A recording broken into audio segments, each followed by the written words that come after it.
3, 2, 1... Salut à tous, c'est le 6ème homme, bienvenue sur la chaîne NBA de Basket Info. Merci la team d'avoir cliqué sur cette vidéo et merci à vous les tipeurs qui permettez à la chaîne de vivre, vous êtes des bons. Alors si vous aussi vous voulez vous impliquer dans le développement de la chaîne, c'est en description que ça se passe. Mais bref, aujourd'hui, avant de vous proposer un unboxing en exclu avec My Basket Box en fin de vidéo, c'est un Airball Project que je vous propose.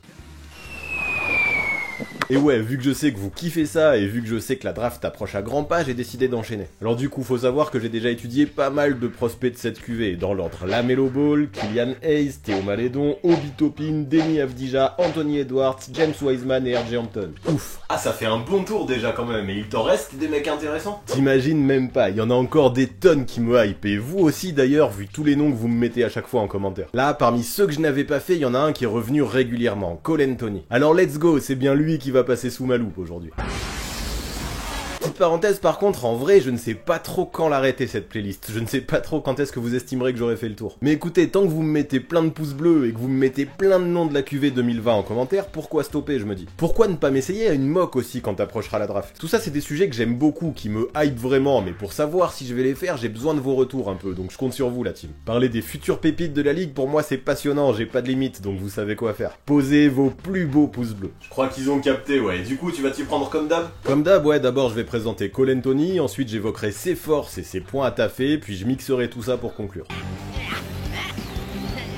L'objectif de mon Airball Project sera d'essayer d'anticiper à quelle place Cole Anthony sera drafté, dans quelle équipe il fitterait le mieux, mais aussi quel serait son avenir en NBA. Par contre, je suis pas devin et vous imaginez bien qu'il y a de grandes chances que je fasse un méga Airball dans mes prédictions. Voilà pourquoi je vais faire appel à ma fidèle boule de cristal pour me donner un coup de main. Alors c'est parti, Cole Anthony est-il un futur bust comme on l'entend parfois, ou alors sera-t-il un pur style?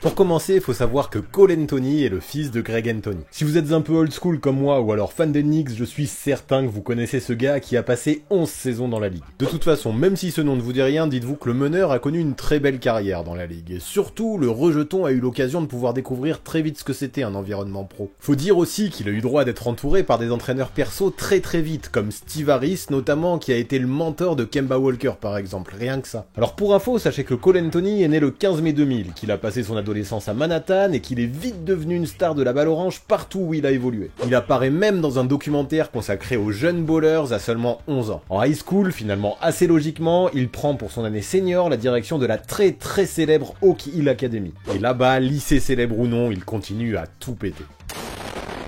Sous les couleurs de son nouvel établissement, le gamin tourne sur la saison à un triple-double de moyenne par match. Il devient ainsi le seul joueur de toute l'histoire de l'académie à réaliser un tel exploit. Et pourtant, à Oak Hill, il y en a eu des gros noms qui sont passés avant Cole Anthony. Entre autres Kevin Durant, Carmelo Anthony ou Rajon Rondo. Bref, du coup, vous l'avez compris, ces années sont vraiment fastes. Il remporte le trophée de MVP lors de plusieurs compétitions, mais surtout, il est invité aux 3 tournois les plus reconnus du circuit, le Hoop Summit, le Jordan Brand Classic, mais aussi le McDonald's All-American lors duquel il a été élu MVP. Là, je crois qu'il n'y a plus aucun doute, nous avons une future pépite sous nos yeux. C'est l'impression que j'ai, ouais, on dirait que le mec est pas là pour rigoler. Ça, tu l'as dit. Il devient l'un des lycéens les plus reconnus du pays, obtient le statut de recrue 5 étoiles et semble être le gamin qui suscite, et de loin, le plus de hype à son poste. Pas mal, non, sauf que pour être complet, il faudrait aussi que j'aborde son parcours en équipe nationale. Parce que ouais, en 2018, pour le championnat des Amériques U18, Cole Anthony a porté le maillot de Team USA. Là, non seulement il remporte la médaille d'or, mais en plus de ça, il est élu dans le meilleur 5 de la compétition, aux côtés d'un Kobe White notamment, qui désormais porte le maillot des Bulls. Du coup, je pense que vous pouvez vous imaginer que beaucoup d'universités étaient intéressées par le profil du meneur de jeu. Mais avant d'évoquer le choix qu'il a fait, parlons un peu de ses mensurations. Le prospect de 20 ans mesure 1m91, pèse 86 kg et a une envergure d'1m95. Son poste préférentiel est celui de meneur de jeu, mais il peut aussi évoluer au poste 2. Cole Anthony a tout à fait le profil pour être un combo et ça peut être l'une de ses forces. C'est ce qui lui a permis d'être une recrue désirée entre autres par Georgetown, Notre-Dame ou Oregon, mais c'est finalement vers le campus de North Carolina qu'il a décidé de poursuivre son ascension. Difficile de critiquer critiquer son choix tellement le programme est réputé. Vraiment good ça, et ça a donné quoi du coup? Eh bien disons que là par contre je reste un peu sur ma faim. Le mec a débuté sur les chapeaux de roue, permettant aux Tar Heels d'afficher fin novembre un bilan de 5 victoires pour 0 défaite. Lourd ça, mais la suite fut plus compliquée. Face aux plus grosses facs, comme Michigan par exemple, UNC a commencé à montrer ses failles. Une équipe peu équilibrée, un jeu stéréotypé et un Cole Anthony parfois en mode croqueur. Pour couronner le tout, début décembre, notre prospect du jour se fait le ménisque. 2 mois d'absence pour lui et un retour extrêmement critiquable. Et ouais, lorsqu'il a fait son comeback, North Carolina a enchaîné 7 défaites. Cole Anthony a soulevé des doutes et son adresse, tout comme sa place dans les mock drafts, a plongé en chute libre.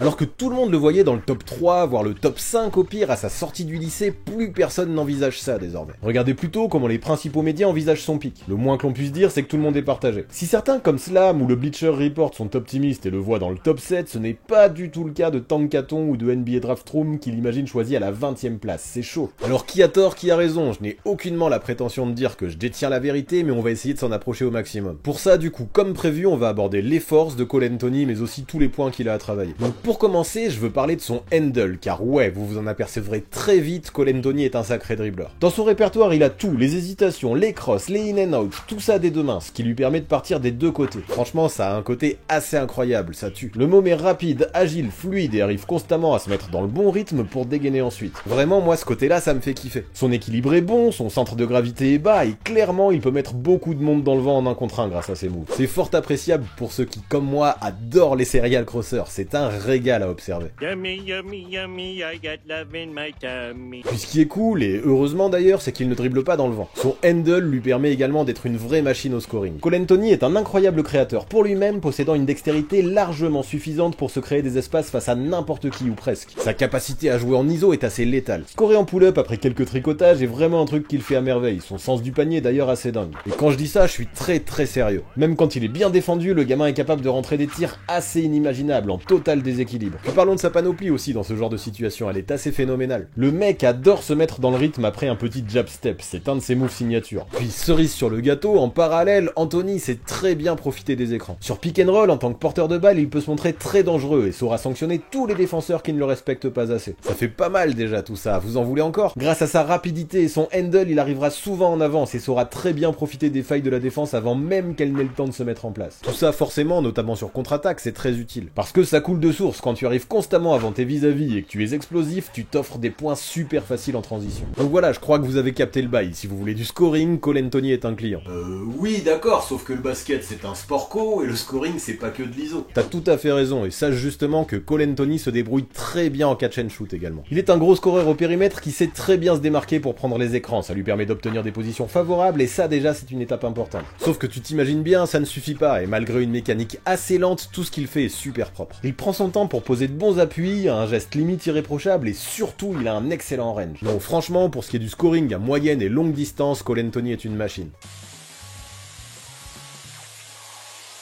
Par contre, j'aimerais qu'il apprenne à être plus régulier, et pour régler ça, la première étape sera de soigner sa sélection de shoot. Et là-dessus, du taf, croyez-moi, il y en a pas mal. Ah ouais, je me disais aussi qu'il y avait un truc qui buguait. Tu dis depuis tout à l'heure qu'il est bon au tir, mais quand je vois qu'il tourne à 38%, il y a un blême. C'est bien, t'as remarqué le poteau rose, et c'est justement ça qui est inquiétant. Quand tu as tout ce qu'il faut pour être adroit et que tu rates aussi souvent la cible, c'est qu'il y a un souci, un vrai. Et le souci justement avec Cole Anthony, c'est que quel que soit le temps restant sur la possession ou le placement de ses coéquipiers, s'il a une micro-occasion de shooter, il shootera. Le mec prend beaucoup de jumpers peu efficaces et surtout très difficiles qui ferait s'arracher les cheveux à tous les fans de statistiques avancées. Après, on pourrait lui trouver pas mal d'excuses au vu du contexte particulier qu'il y avait chez les Tar Heels cette saison, mais quand même. Dans la sélection de shoot de Cole Anthony, le déchet est beaucoup trop présent. Franchement, ça c'est le premier truc qui m'embête un peu et que j'aimerais beaucoup qu'il travaille sérieusement. Peut-être qu'au lieu de shooter de loin tout le temps, il suffirait qu'il fasse plus de passes ou qu'il parte plus souvent en drive, non? A priori, c'est pas bête ce que tu dis et à première vue, ça pourrait paraître vrai, sauf qu'on va le voir, ces deux aspects ne représentent pas ses qualités principales. Commençons par le drive d'ailleurs, domaine dans lequel pour moi il y a un truc rédhibitoire. S'il est capable de déstabiliser son défenseur avant de partir, Cole Anthony va ensuite foncer sans trop réfléchir. En fait, c'est comme s'il n'avait que deux façons de jouer, arrêter ou à toute allure. Avec des changements de vitesse, des feintes et davantage de déplacements latéraux, je je suis persuadé qu'il pourrait être plus efficace. Puis surtout, il ferait beaucoup moins de passages en force, ce qui représente l'un de ses péchés mignons. Et ça, je dois le dire honnêtement, c'est aussi un truc qui m'ennuie pas mal. Après, on ne peut pas lui en vouloir, Anthony est conscient de ça et s'arrête souvent à 3-4 mètres pour prendre des flotteurs, un geste qu'il maîtrise assez bien d'ailleurs. Puis heureusement, d'autres choses aussi me rendent optimiste. Déjà, il n'a pas peur du contact et il saura très bien provoquer la faute dans la peinture. Ça, c'est un gros plus quand on se retrouve en difficulté. Puis après, avec son handle, sa détente, son body control et sa capacité à terminer des deux mains, il y a vraiment pas de raison qu'il ne progresse pas dans le domaine. Par contre, encore une fois, il va falloir taffer. À lui d'apprendre à ralentir un peu avant de réaccélérer ensuite. Bon aussi, Anthony n'a que 20 ans, et ça peut s'entendre qu'il puisse parfois confondre vitesse et précipitation. Donc allez, voyons la vie en rose et disons que tout ça, c'est comme sa sélection de tir, il y a des chances que ça se règle avec le temps. Ok, par contre là, il y a un truc qui me pose question. On parle d'un meneur de jeu et t'as pas du tout parlé de sa qualité de passe. Eh bien, pour commencer, j'avoue que le playmaking, c'est vraiment pas un domaine dans lequel il excelle, et c'est bien dommage pour un poste 1 dont ce sera souvent le rôle. Je crois que c'est Magic Johnson qui disait un truc du genre, on ne devient pas meneur, on est meneur, et même si c'est un peu exagéré, je trouve qu'il y a du vrai là-dedans. Donc soyons honnêtes, ça m'étonnerait qu'un jour Cole Anthony devienne un meneur organisateur, il est bien trop omnubilé par les points et par le cercle pour ça. L'agressivité offensive, c'est bien, mais la vision de jeu, c'est pas mal aussi, et rarement le gamin est capable de lire les défenses ou de trouver ses coéquipiers libres. Après, il y a bien des moments où tu sens qu'il essaye de forcer sa nature un peu, et de jouer pour les autres, mais mauvaise idée, parce que dans ces situations, t'as l'impression qu'il oublie complètement quelles sont ses principales qualités. Comme si en lui, il avait un interrupteur qui ne lui permettait que d'être un scoreur ou que d'être un playmaker. Jour, nuit, jour, nuit. Et soyons clairs, je le préfère largement dans un rôle de scoreur, car en plus de ses failles dans la vision de jeu et dans le playmaking, il en a aussi beaucoup dans sa qualité de passe. Cole Anthony communique peu lorsqu'il organise le jeu, il n'est pas très vocal et ça peut se ressentir sur le collectif. Cette année à UNC, la cohésion n'était pas franchement bonne, et du coup, relation de cause à effet, les passes de Cole Anthony n'étaient pas toujours dans le timing, pas toujours précises. Ça se sent dans la circulation d'une équipe quand ton meneur, qui doit plus ou moins être la rampe de lancement, galère à la passe. En vrai, quand je vois le temps pendant lequel Anthony porte la gonfle pendant les matchs, j'aimerais qu'il soit plus collectif et qu'il propose autre chose que des tirs ou des pertes de balles. Parce que oui, les pertes de balles, parlons-en, voilà encore un point sur lequel je vais être critique. Bah dis donc, ça partait bien ce Airball Project, mais là je commence à m'inquiéter un peu. Tu règles tes comptes ou quoi? Bah écoute, je suis sévère, mais en même temps, comment faire autrement? Le gars perd presque autant de ballons qu'il ne fait de passes décisives, ça a un côté inacceptable, notamment pour un point guard. Après, y a pas besoin d'être hyper clairvoyant pour voir que quand tu dribbles souvent trop et que tu fonces tête baissée dans tes drives, ça n'aide pas, c'est un truc un peu évident ça. Mais en plus, si tu manques de précision et de rythme quand tu veux passer la balle, ça devient compliqué. Franchement, on en reparlera plus tard, mais pour moi, Cole Anthony ne doit pas être le premier ball handler de son équipe. Beaucoup trop de déchets pour ça. Ok, je crois que j'arrive à avoir une bonne vision de son jeu offensif, mais en défense, ça dit quoi? Alors là, je vais te rassurer, voilà un domaine à nouveau que j'aime bien, notamment lorsqu'il est sur le porteur de balle. Cole Anthony est solide sur ses jambes, bouge vite ses pieds et a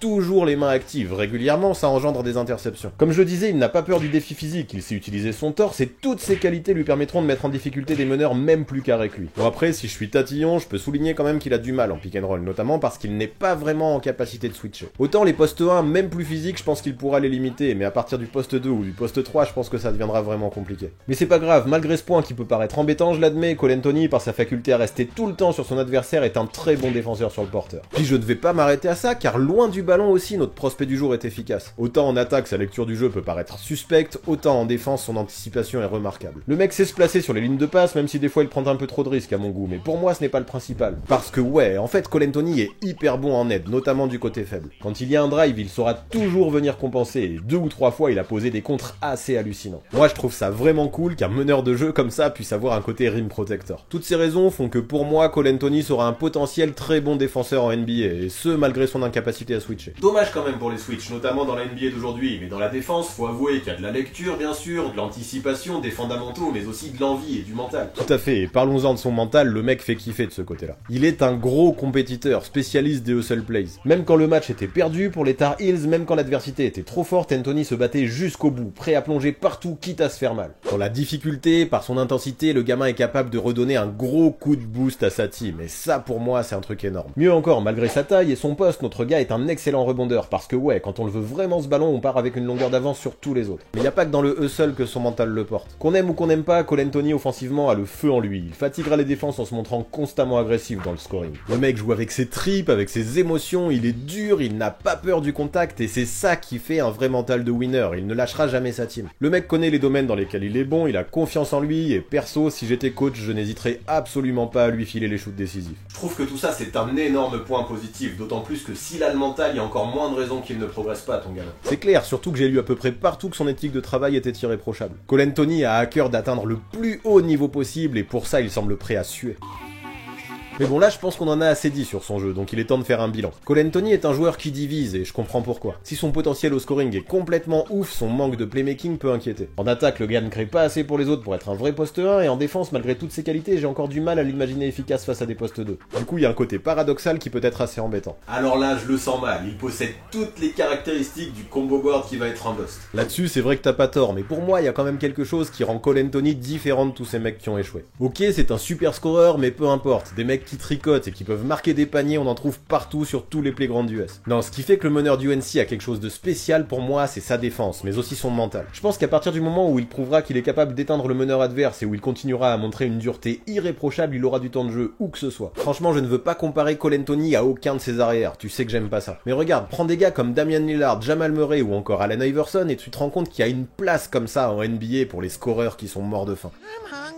Après je le répète, je ne dis absolument pas qu'il aura la carrière de ces mecs. Mais ce que je veux montrer, c'est que certains joueurs avec des profils similaires ont percé en NBA sans pour autant être des experts de la vision de jeu ou du playmaking. Moi ça me rassure et rien que ça me laisse penser qu'il ne sera pas un bust. Ouais, mais je vais apporter une limite. Quand on voit les difficultés qu'il a eu à passer le gap entre le lycée et la NCAA, pourquoi ce serait pas la même avec son arrivée en NBA? Alors d'un côté t'as raison, mais je pense aussi que le gars va mûrir, soigner sa sélection de tir, mais surtout avoir beaucoup plus de facilité à pénétrer dans la raquette. À UNC, il faut savoir que ça jouait avec deux grands. Il n'avait pas grand monde pour l'aider à porter la balle, les défenses étaient focus sur lui et surtout avec une ligne à 3 points à 6m75, il n'y avait aucun spacing dans cette team. Comment tu veux accéder à la raquette dans ces conditions? En NBA, dans la plupart des teams, le spacing est une notion fondamentale. Le jeu est plus aéré et je pense qu'avec son handle, ses qualités athlétiques et son agressivité, Cole Anthony pourrait vite se montrer très dangereux, également sur les drives. Alors ok, niveau playmaking, le mec ne sera jamais un floor général. Par contre, de l'autre côté, il peut devenir un scoreur unique. Ok, j'arrive à capter de vraies qualités assez spéciales, assez exceptionnelles, mais aussi de vraies failles. Du coup, tu vois ça dans quelle équipe? Eh bien, je ne vais pas tourner autour du pot, il y a une team qui me plaît bien, c'est les Knicks.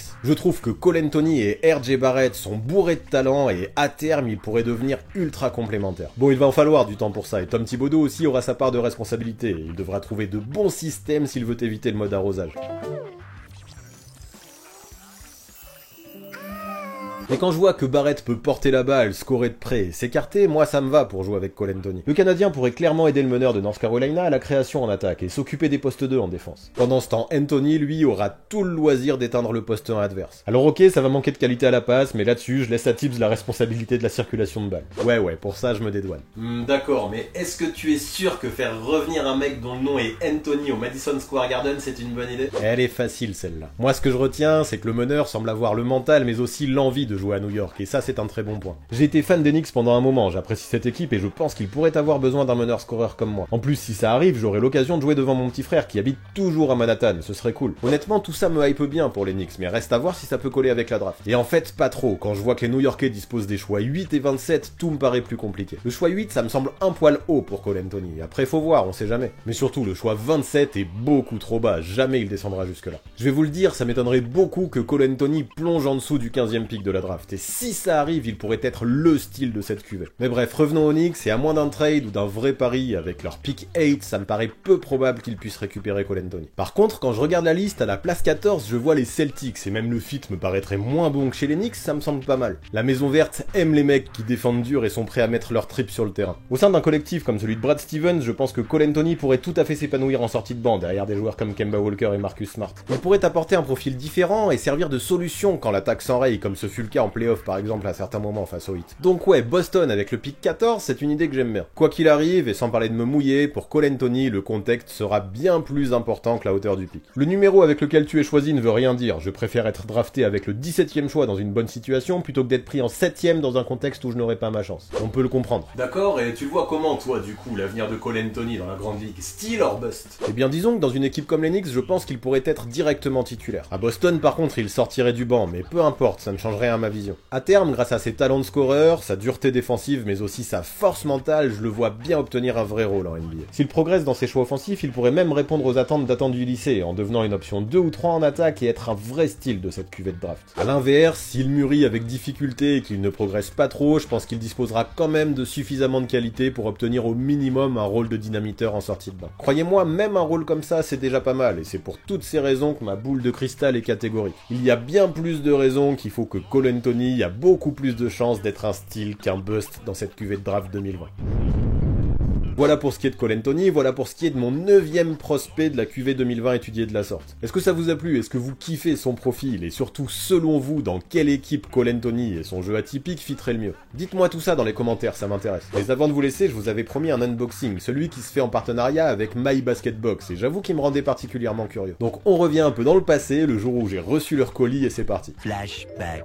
Alors aujourd'hui, je vais vous présenter MyBasketBox, une marque 100% française qui vous proposera des nouveaux produits surprises tous les 2 mois. En fait, tout ça se déroule sur la base d'un abonnement qui fonctionne avec ou sans engagement. Bon, avant que j'ouvre quand même, faut que je vous précise que dans chaque box, on peut trouver parfois jusqu'à 75 € de produits. Je sais aussi qu'ils ont des partenaires de qualité comme Spalding, Casal Sport ou NTC Nutrition. Tout ça, ça me hype. Du coup, c'est cool, je vais voir ce que me réserve cette petite box qu'ils viennent de m'envoyer. Bon, déjà, ce que je veux souligner, c'est l'effort qu'il y a dans le design. C'est joli, tout est lié au basket, c'est sobre, c'est efficace, et ce que j'aime bien, c'est ce petit terrain de basket qui pourra servir d'ardoise à tous les coachs. Mais maintenant, place au principal, cette mystérieuse boîte, je vais l'ouvrir.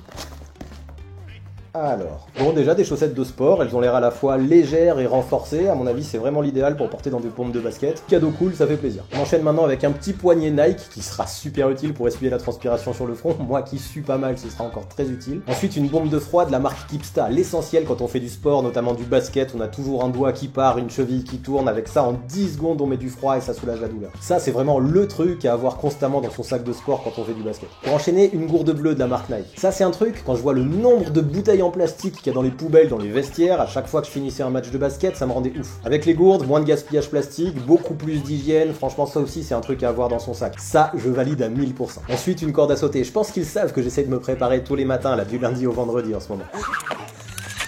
En fait, c'est très simple, mais ça permet de faire des exercices très utiles pour travailler la détente ou le cardio. Ça aussi, c'est un must-have quand on est basketteur. Et enfin, on finit par des trucs qu'on n'aura jamais assez, notamment des barres de céréales qui doivent toujours traîner dans votre sac avant les matchs pour être sûr de garder votre endurance pendant toute la durée de la rencontre. Et enfin, un tonic gel coup de boost. Alors ça, je connais pas du tout, mais ça a l'air cool. J'imagine que ça vous met un grand coup d'énergie quand vous en avez besoin et que vous sentez la fatigue arriver. Franchement, c'est complet. Il y a du textile notamment, avec les chaussettes et le poignet éponge pour la transpi. Il y a tout ce qu'il vous faudra pour les matchs, avec tout ce qui est nutritif, mais aussi la gourde pour éviter tout le gaspillage plastique. Il y a la bombe de froid qui, comme je disais, est très utile, même si j'espère que vous en aurez le moins besoin possible. Et enfin la corde à sauter pour jumper comme un marsupilami.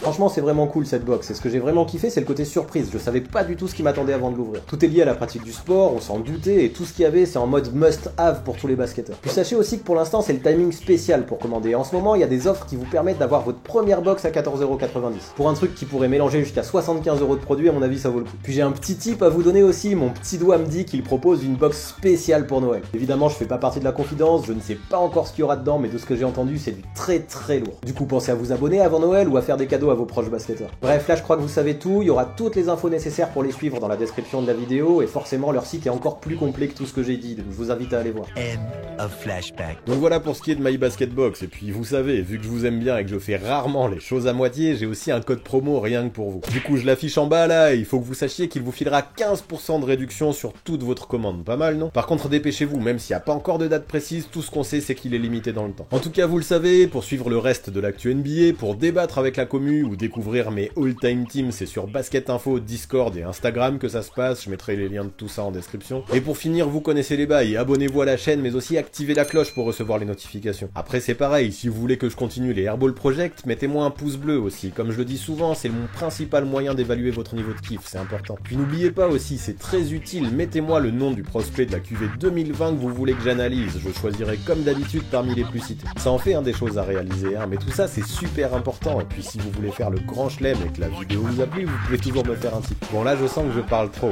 j'entends le son de la musique qui augmente et je crois que ça veut dire qu'il est temps de me la fermer. Ouais, ça commence à être fort là. Bon allez, je joue pas plus longtemps et je vous laisse tranquille. À très vite.